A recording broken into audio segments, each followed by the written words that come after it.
Hello विद्यार्थी मित्रांनो, बऱ्याच विद्यार्थ्यांना अवयव पाडताना त्रिपदीचे अवयव पाडताना किंवा 10वीला असाल तर वर्ग समीकरणाचे अवयव पाडताना अवयव पद्धतीने सोडवा असा प्रश्न असतो. त्यावेळेला बऱ्याच विद्यार्थ्यांना अवयव जे मिळतात दोन, त्यामध्ये चिन्ह काय द्यायचं किंवा काय अवयव येतील त्याचा गोंधळ असतो. त्यासाठी आपण हा स्पेशल त्यावरती व्हिडिओ बनवत आहोत. तर इथे काही समीकरणं दिलेली आहेत, म्हणजे वर्ग समीकरणं आहेत ही. त्यानुसार त्यांची चिन्ह प्रत्येकाची वेगळी आहेत. बघा इथे बी आणि सी पॉझिटिव्ह आहे, इथे बी आणि सी निगेटिव्ह आहे, इथे बी पॉझिटिव्ह आहे, सी निगेटिव्ह आहे, इथे बी निगेटिव्ह आणि सी पॉझिटिव्ह आहे. असे काही चिन्ह असतात. त्या चिन्हावरून तुमच्या त्या पदाच्या चिन्हावरून पहिलं पद किंवा दुसरं पद तिसरं जे पण असेल त्या चिन्हावरून तुम्हाला ते मिळणाऱ्या अवयवांना काय द्यायचे असतात, चिन्ह द्यायचे असतात. ओके, मग ते आपण काय करणार आहोत, समजा उदाहरणासोबत आपण समजून घेऊ. उदाहरण सोडवणार नाही, परंतु उदाहरणामध्ये कसे अवयव आपल्याला शोधता येतील त्यापद्धती आपल्याला इथे पाहायचं आहे. ओके, मग आता समजा जे पण समीकरण असेल किंवा जी पण तुम्हाला त्रिपदी असेल, 8वीला असेल तर त्रिपदी अशा पद्धतीने असेल. बघा एवढी असेल. आणि जर तुम्ही 10वीला असाल तर पूर्ण असं समीकरण असेल. 9वीला पण तुम्हाला त्या पद्धतीने अवयव पाडायचं करायचं आहे. तर आता सुरुवातीला आपल्याला काय करायचं असतो, तर जे पण तुम्हाला त्रिपदी किंवा वर्ग समीकरण दिलेलं आहे त्यातील ए म्हणजे जी पुढे किंमत असेल आणि सी शेवटला जी किंमत असेल यांचा काय करायचा असतो, आपल्याला गुणाकार करायचा असतो. या दोघांचा गुणाकार येतो. ओके, मग त्यानुसार ए आणि सीचा गुणाकार केला इथे, म्हणजे तो गुणाकार तुम्हाला इथे करायचा आहे. ती एक किंमत मिळेल तुम्हाला. तर आता ती जी किंमत मिळाली आहे त्याची तुम्हाला काय शोधायचे, अवयव. म्हणजेच ती जी मिळालेली किंमत आहे त्या किमती एवढा गुणाकार यायला पाहिजे. आणि मधलं जे पद आहे म्हणजे बी, हे जे बी आहे, बी पदा एवढी तुमची बेरीज किंवा वजाबाकी यायला हवं. आपण एक समजा उदाहरण बघूया इकडे, की तुम्हाला दिला आहे एक्स वर्ग अधिक 5x अधिक 6 बरोबर 0. आता 8वीला असेल तर तुम्हाला एवढीच बहुपदी दिली असेल. ओके, हे आपलं एक एक्झाम्पल म्हणून बघूया. आता हे बघा, आहे उदाहरण सेम असं. एक्स वर्ग आहे, बीच्या ठिकाणी 5 आहे, सीच्या ठिकाणी 6 आहे.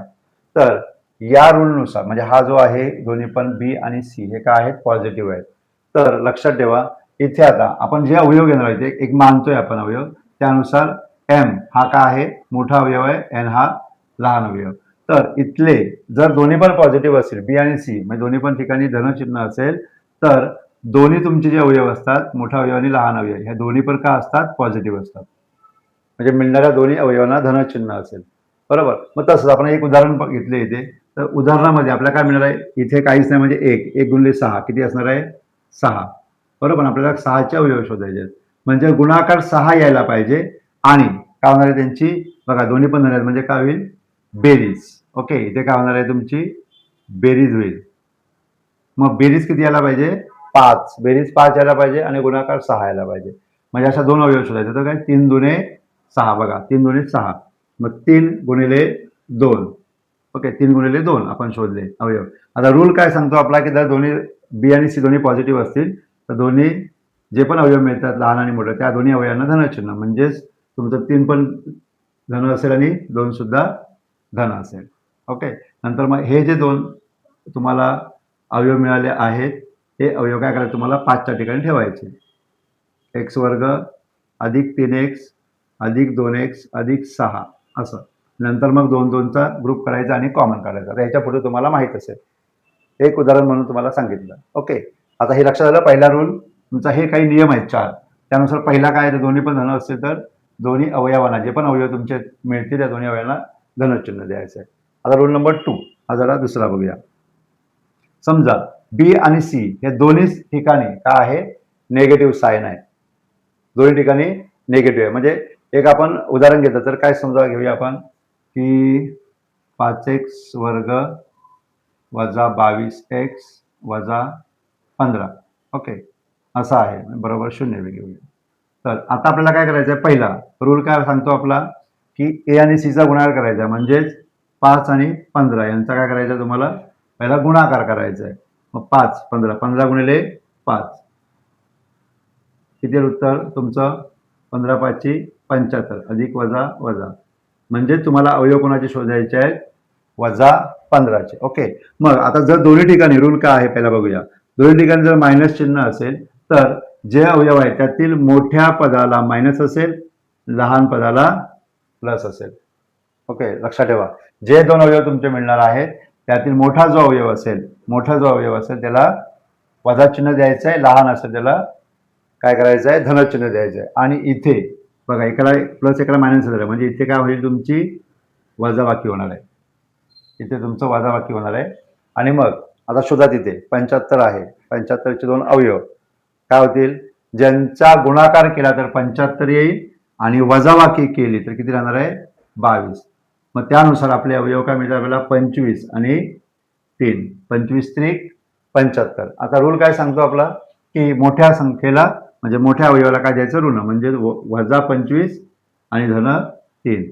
आणि मग हे आलेली किंमत 22 त्या ठिकाणी असं काय करायचं आहे, एक्स घेऊन त्याला इथे ठेवायचं आणि मग ते पुढे उदाहरण तुम्हाला सोडवायचं, म्हणजे कॉमन अवयव तुम्हाला काढायचे आहे. ओके, लक्षात आलं. दुसरा रूल काय करायचा आहे, जर दोन्ही ठिकाणी मायनस असेल तर मोठ्या अवयवाला ऋण, लहान अवयवाला धन द्यायचं आहे. आता दुसरा, तिसरा रूल नंबर 3 बघूया. आता काय आहे, की समजा बी पॉझिटिव्ह आहे आणि सी निगेटिव्ह आहे. तिसरी संख्या जी आहे, सी ची संख्या ही ऋण आहे आणि बी ची जी संख्या आहे ती काय आहे, धन आहे. ओके, जर अशा प्रकारचं असेल तर रूलनुसार काय सांगतो आपला रूल, की गुणाकार आपण केला, गुणाकार केल्यानंतर जो पण गुणाकार येईल तो गुणाकार काय असणार आहे, ऋणच असेल.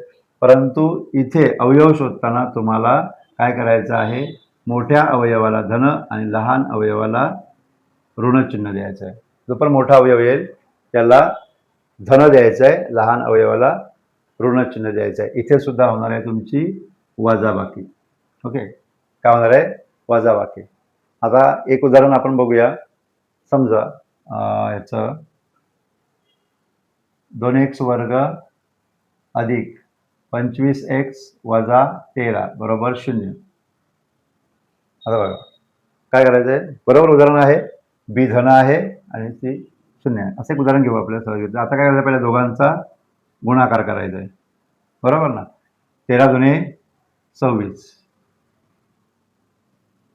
13 दुने 26 आलं वजा 26. आता असे दोन अवयव शोधा ज्यांचा गुणाकार केला तर 26 येईल. ओके, आणि मोठ्या संख्येतून लहान संख्या वजा केली तर किती राहील, 25 राहील. असे दोन अवयव शोधायचे असतात तुम्हाला. मग काय होणार आहे तिथे बघा, सरळ आहे, 26 एके 26, 26 मधून 1 गेला किती राहतील, 25. मग रूल काय आहे, तर मोठ्या अवयवाला धन आणि लहान अवयवाला ऋण द्यायचं आहे तुम्हाला. म्हणजेच तुमचे 26 काय येतील, धन, आणि 1 काय येईल, ऋण. मग 26 मधून 1 गेला किती राहिले, 25, आणि गुणाकार येईल 26 एके 26. तर अशा पद्धतीने हा आहे रूल नंबर 3, की जर सी हा इथली संख्या जर मायनस असेल तर मोठ्या अवयवाला धन आणि लहान अवयवाला काय द्यायचं आहे, तुम्हाला ऋण चिन्ह द्यायचं आहे. ओके, आता रूल नंबर 4 बघूया. 4 मध्ये काय, की बी जो आहे मधलं जे संख्या आहे ती काय आहे, ऋण असेल. तर मध्ये जर ऋण असेल तर लक्षात ठेवा काय आहे, जर मध्ये ऋण असेल म्हणजे बी ची संख्या ऋण असेल तर जे दोन्ही अवयव मिळतात त्या दोन्ही अवयवांना वजा चिन्ह असतो. म्हणजे मोठ्या अवयवाला पण वजा चिन्ह ऋण चिन्ह असणार आणि लहान अवयवाला पण ऋण चिन्ह असतात. आणि इथे होते तुमच्या अवयवांची बेरीज. काय होते, बेरीज होते. ओके, मग आता इथे बघा दोन्हीचे पण चिन्ह सारखे होते, बघा बेरीज झाली. इथे पण चिन्ह काय आहे, वजा आहे. कोणाला, बीला. जर बीला आहे तरच तुमची काय होते, बेरीज होते. जर दोघांना धन असेल तर बेरीज होते आणि बीला ऋण असेल तर बेरीज होते. बाकी ठिकाणी दोघांना वजाबाकी होते आणि दोघांना बेरीज होते. ओके, आता ह्याचं आपण एक उदाहरण बघूया. काय घ्यायचं आपल्याला, ऋण घ्यायचं आहे. ओके, एक्स वर्ग फॉर एक्झाम्पल एक्स वर्ग वजा 15x अधिक 54 बरोबर 0. आता 0 घेतो, 0 नाही घेतला तर तुमचं 8वी आहे त्या पद्धतीने 0 नसेल. तर आता आपल्याला शोधायचं आहे, इथे 1 आहे म्हणजे 1 गुणिले 54 किती होतील, 54. मग 54चे अवयव शोधायचे आहेत. ओके, असे दोन अवयव शोधा 54, ज्यांचा गुणाकार केला तर 54 येईल आणि त्यांची बेरीज केली तर किती येणार आहे बघा, 15 यायला पाहिजे. त्यांची बेरीज केली तर 15. मग कसं शोधायचे, तर 54 कोणकोणत्या पाड्यामध्ये आहेत ते शोधा, त्यानुसार तुम्हाला मिळेल. ओके, बघा काय मिळतंय तुम्हाला, हा 9 आणि 6, बघा -9 आणि -6 रूल काय आहे, रूल काय सांगतो आपला, की जर मधलं पद ऋण असेल तर दोन्ही अवयवांना ऋण चिन्ह द्यायचं. मग त्यानुसार त्याचे अवयव काय मिळतील, -9 आणि -6, आणि मग -9x -6x कुठे ठेवायचं, 15च्या ठिकाणी ठेवायचं. ओके, 15 काढून त्या ठिकाणी हे ठेवायचं आणि मग 2-2चा असा ग्रुप बनवून त्यातून कॉमन काढायचं. तर हे उदाहरण पूर्ण सोडवून नाही दाखवले तुम्हाला, उदाहरणासाठी आपण वेगळा व्हिडिओ बनवू त्यासाठी. परंतु इथे फक्त तुम्हाला मी ह्या चिन्हांचे रूल समजावून सांगितलेत, की जे तुम्ही अवयव शोधणार आहात त्या अवयवांना काय चिन्ह येईल आणि तिथे काय बेरीज होईल की वजाबाकी होईल. यानुसार हे 4 रूल ज्याला लक्षात राहिले किंवा हे चिन्हांच्या नुसार अवयवांना काय चिन्ह द्यायचे आणि काय होणार आहे, बेरीज होणार आहे की वजाबाकी होणार आहे, हे ज्याला लक्षात आलं त्याला अवयव पाडा हे अगदी सोपं जातं.